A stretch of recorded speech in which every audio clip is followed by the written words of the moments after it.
இந்திய அரசியல் வரலாற்றில் ஈடு இணையில்லா நம் புரட்சி தலைவி, தமிழக அரசியல் வரலாற்றில் பெருமைக்குரிய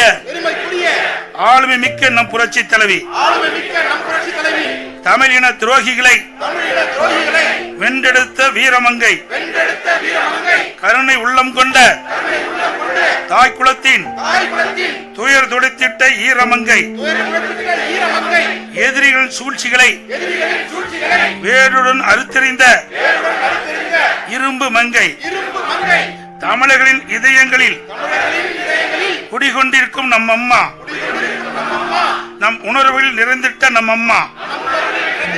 அம்மாவின் நல்லாசியோடு நடைபெற்ற கழக ஆட்சியிலே அழகான தமிழ்நாடு, வளமான தமிழ்நாடு, கொள்ளை இல்லை கொள்ளை இல்லை, கொலை இல்லை கொள்ளை இல்லை, குடும்ப ஆட்சியும் இல்லை,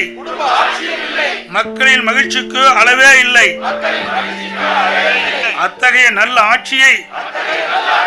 மீண்டும் அமைப்பதற்கு ஓய்வின்றி உழைப்போம், உற்சாகமாய் உழைப்போம் என்று உளமாற உறுதியேற்கின்றோம்.